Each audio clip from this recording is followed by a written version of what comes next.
Hello and welcome to The Nation. Thanks for joining me, Elane and Abdullah, as we delve into the topic of leading your business in the new norm. Businesses must navigate the financial and operational challenges of coronavirus while rapidly addressing the needs of their people, customers, and suppliers. Now, the COVID-19 pandemic has brought fast-moving and unexpected variables, some of which existing crisis plans and teams weren't prepared to handle. But many companies successfully developed incident management plans specific to this crisis and are now looking ahead. The ripple effects continue to unfold on a global scale, and it is unlikely that the true impact of this pandemic can be measured until the situation actually stabilizes. So the question is, how do you turn massive challenges into meaningful change? Joining me in the studio is Maresa, CEO and founder of the Spark Group Asia, to discuss this topic to lead businesses into what some executives call the next normal and how to navigate it. Hello and welcome, Maresa. Hi. This is an interesting conversation because we're all in this together. Globally, everyone is at an uncertain space. Yep. There is no rule book, there is no guide, there are no instructions of how to navigate this. Of course, people say that, the Spanish flu happened less than 100 years ago. Yeah. We should have learned from it. Yes. We should have some kind of did they leave us messages and some notes of how SOP. to do that? Yeah. But we have all needed to learn again because the environment is different. The situation is different. Our connectedness was far different than 1932, for example. Yes, that's right. So let's now talk about businesses, and it's an extremely challenging place right now. So there are different categories, different industries that are faring better. Some are still able to survive, and some are just on a downward spiral. Let's talk about those. What are the ones that are on the boom right now? On a boom, very obvious are e-commerce, food deliveries. Yes. Of course, not all food deliveries are doing well. Yeah. Any business that has successfully gone digital, if you're in a training or a seminar business, you could say that those are also booming because people are just spending more time at home, working from home, so they're consuming a lot of digital classes, webinars. So some of the industries are really taking off. Food businesses are really doing well. Although F&B, if you have a physical space, that's a bit tough. Now, speaking of digital, it was kind of forced. Suddenly, everybody needed to have access to something digital, web, Zoom, cam, whatever you call it.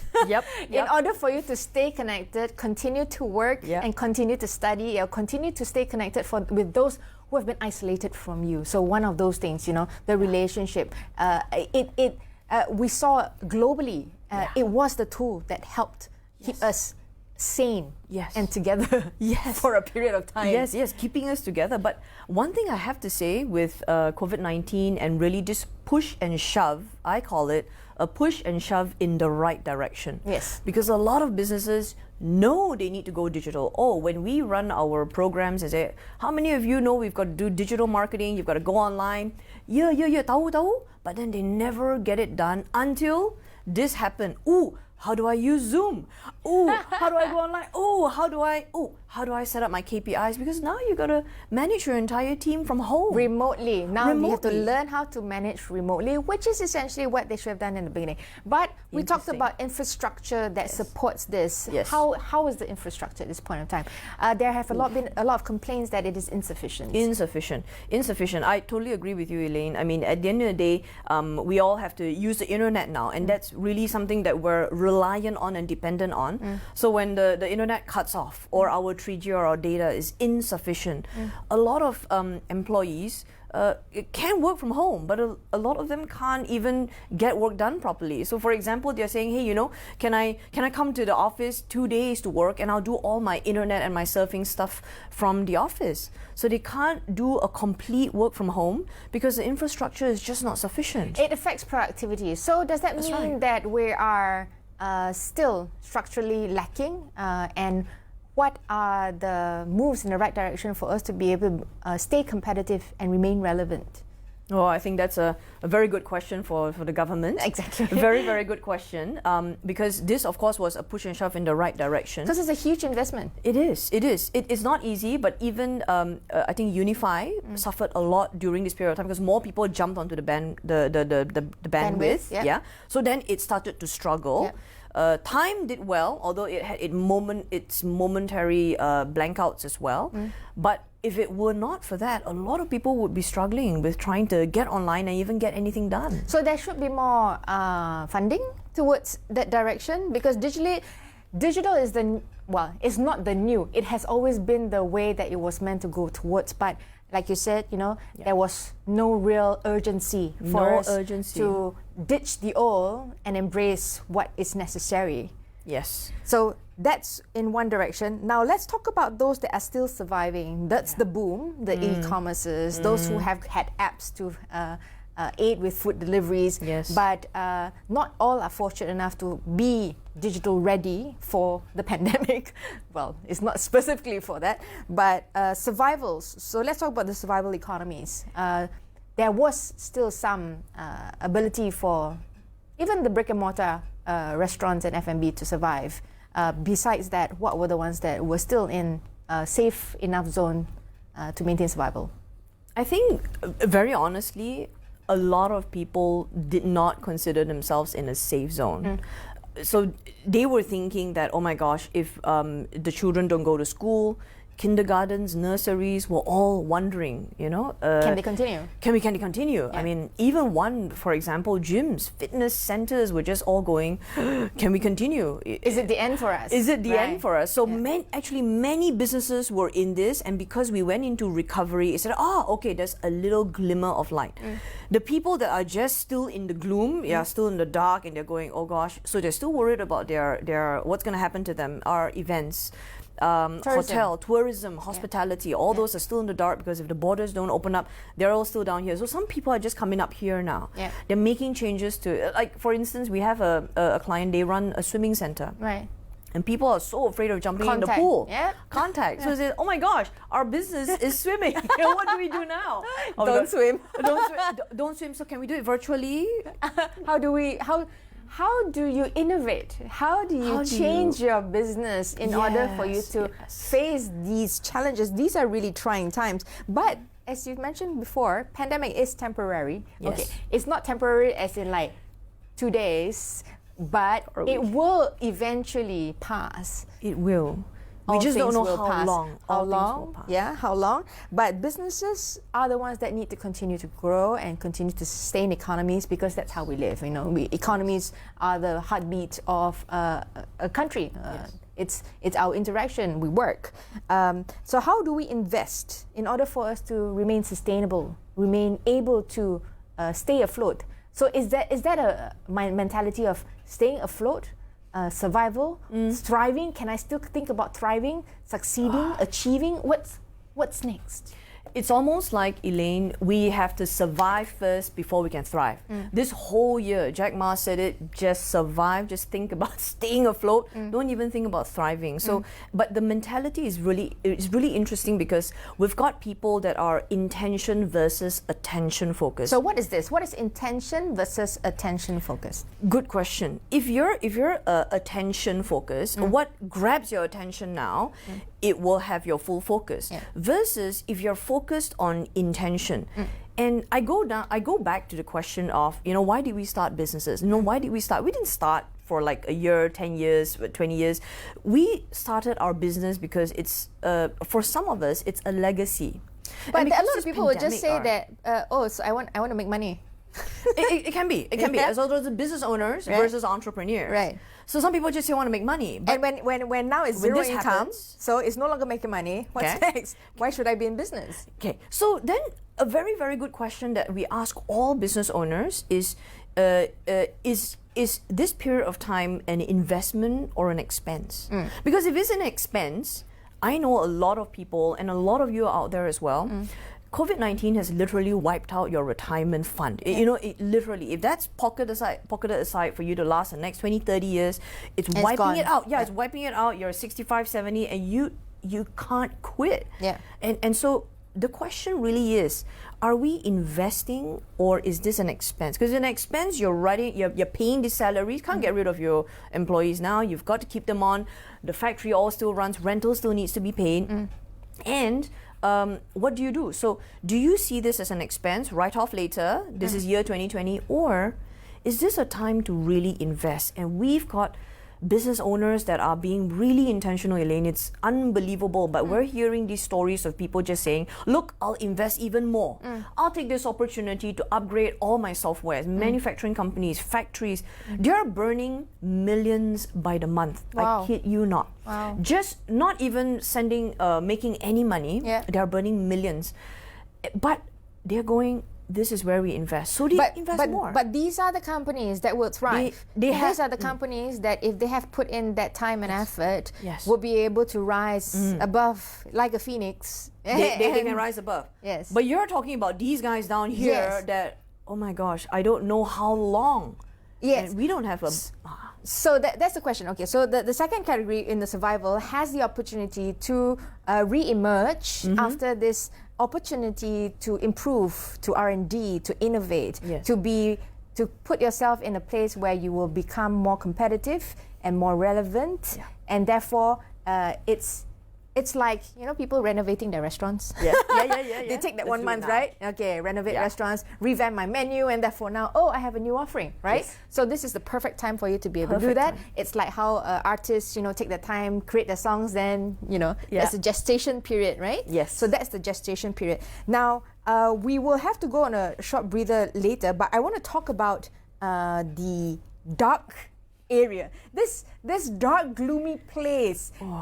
Does this mean that this is no longer viable? Does the dark industries need to relook at whether they can continue to be in those industries? What are some of these industries that we're talking about? We're talking about events, right? Events, tourism, hospitality. Right. Oh gosh, these guys are all... so they're trying to just make do with the local guests. But that's not going to be sustainable. It's not going to be enough.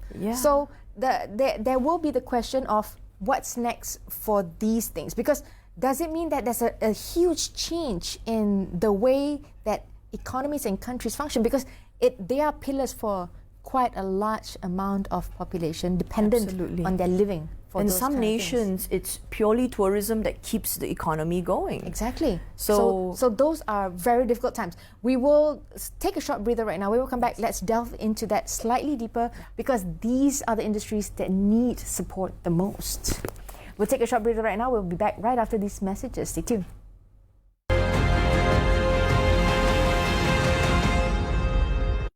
Ekonomi pasca COVID-19 ternyata mencabar, namun telah membuka peluang pekerjaan baru, terutamanya dalam ekonomi digital. Ramai yang terinspirasi untuk meningkatkan kualiti hidup. Mereka yang ingin menjadi usahawan seperti Khairul kini boleh mendaftarkan perniagaan dengan mudah di portal Malaysia Biz. Dalam mengadaptasi normal baru ini juga, anaknya sedang giat mengikuti pembelajaran dalam talian. Pendigitalan ialah normal baru. Kita guna, kita sokong, kita mampu. With the MERS 999 application system, getting emergency assistance is now easier. Save Me 999 Police connects the Malaysian public to the police. Save Me 999 Deaf for those with hearing or speech impairments. And Save Me 999 Blind for those with visual impairments. Download now for free on your smartphones. MERS 999 and applications make emergency calls easier.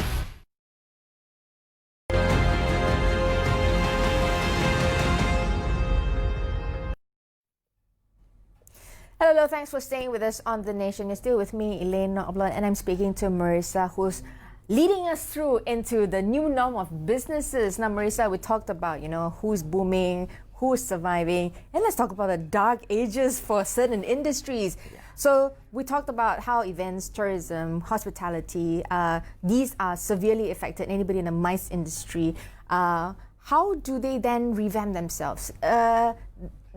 When people start re-engaging with each other, what used to be the business SOP in the past can no longer apply for the future.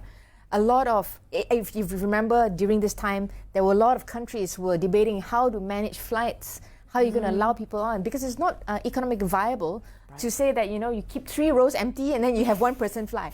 That's like taking only 50 people in a 400 capacity plane. Yeah. So they won't fly because they'll be just burning through money even more for flying. Totally. So what's next for these industries? Yeah.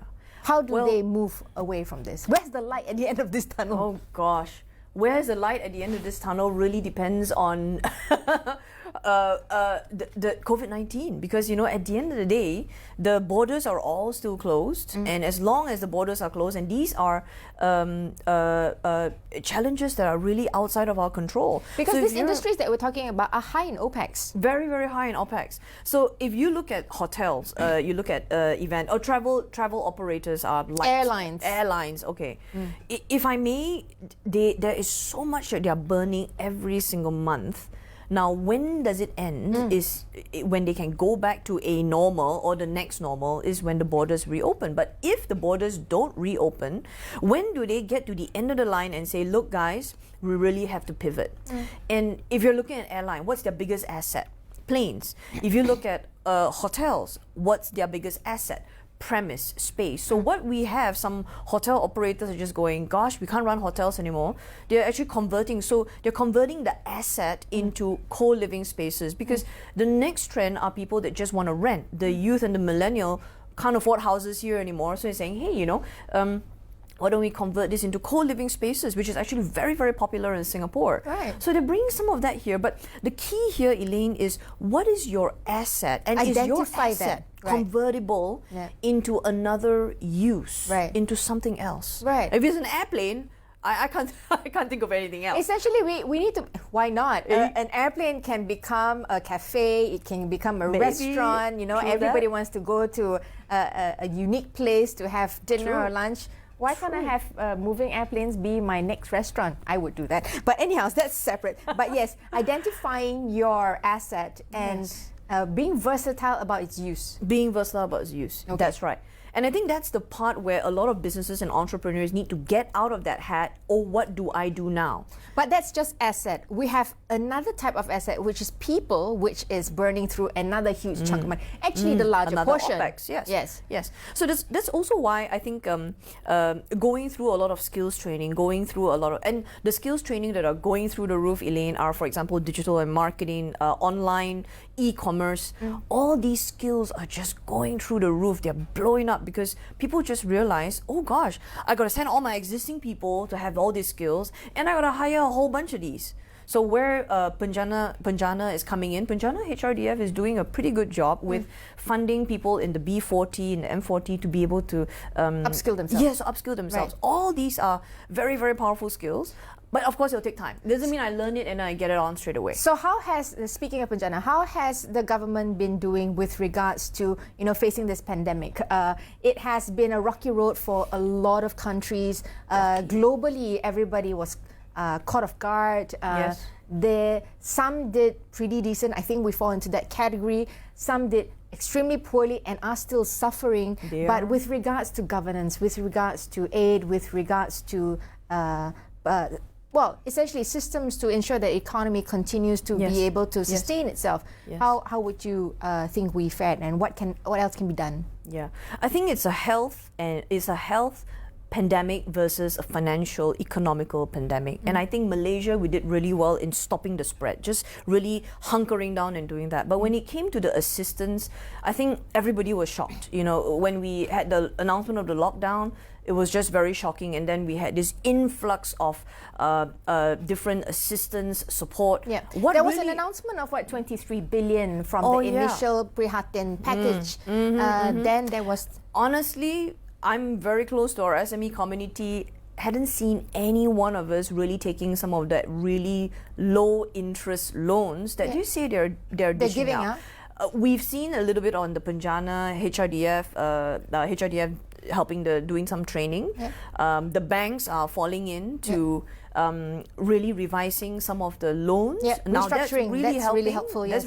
And they're doing it faster than I thought. I thought they'll give you a lot of bit of red tape. The moratorium, I think, helped a lot of people. That Moratorium. 6 months really helped, and Yep. those who really need continued help now can renegotiate with their banks for an extended moratorium. Of course, just this week, Kita Prihatin was also announced additional aid to micros, SMEs, and individual households will be getting a boon. B40s, I think 1,000 per household. M40s up to 600, and if you're singles, you also get. And I hear there's an extension on the wage subsidy as well. That's I think the wage subsidy helped quite a lot of SMEs stay afloat, even though there was not much. It was 600 per worker, but it is something that helped a little bit with the outgoing cost. And I think the second Penjana stimulus that allowed SMEs to renegotiate and still get the wage subsidy was really helpful, because at this point in time, everybody understood that everybody was going through hard times. If you are going to hold your employer to saying that, okay, I need this money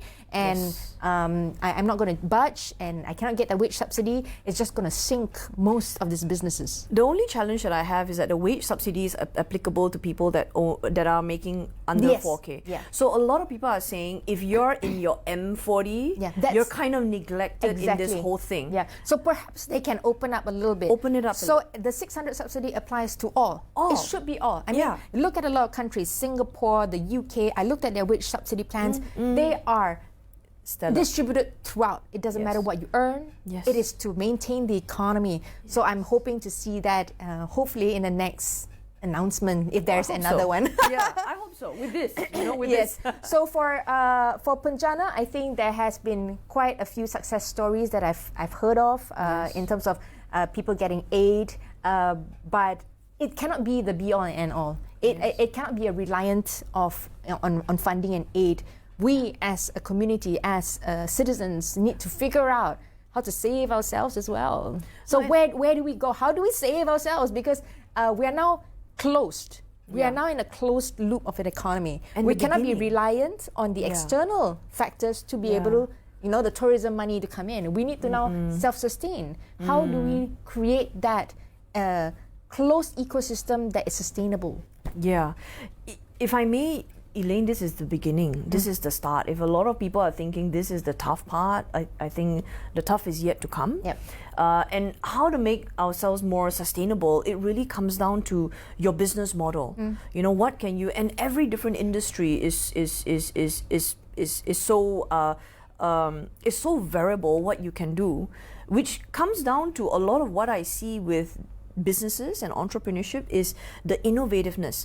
How some people just, we even have pilots, people that fly for a living, they're making cempedak cake. They do whatever it takes. It's a whatever it takes mindset of making those changes. We are gravitating towards a freelance gig economy where a lot of people are no longer having that comfort of a full-time job, but are able to sustain themselves with freelance jobs. And some actually choose to continue on this path even though they may be a fixed income salaried job on a monthly basis because they like the flexibility, they like the ability to control their life and what they prefer to do.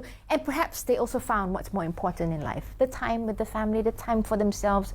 There's a change in mindset that's happening here. Absolutely. And Elane, you bring that up. It's amazing because what we've found with the pandemic is everybody is a whole lot richer with everything else in their lives, just having more time with family, more time to just cook, to shop, to do the things that are important. So it's rich literally with everything else in life except financial.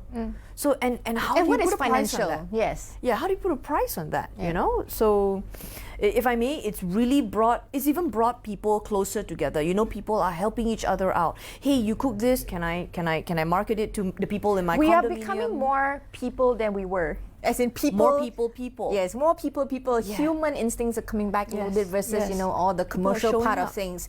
So now let's bring this back towards the intention versus attention. I think that's crucial. So when you're in business, the idea is that you have to relook. Ask yourself, as a business objective, what is your intention of running your business? Yes. And if you can answer that, I think you'll find your solution, isn't it? Yes. Because the intention answers the question, why did you really start?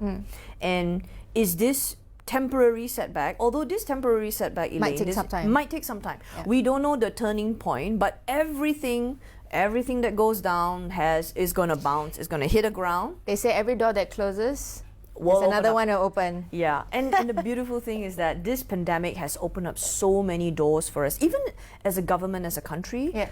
Like you said, it's opening up so many other opportunities to raise the infrastructure for digital. You know, now we're really forced to look at it. Thank you so much, Maresa. I think we are in the right direction. The pandemic, in a funny way, has remapped us, repivoted us so that we understand who we are as human beings and how to connect with each other more realistically, face to face. Even though funnily, we are doing it more digitally now. So that was, of course, Maresa Ang. We were speaking to the CEO and founder of the Spark Group Asia on the topic of leading your business in the new norm. Thanks for staying with us till the end of the nation. I'm Elane. Bye for now.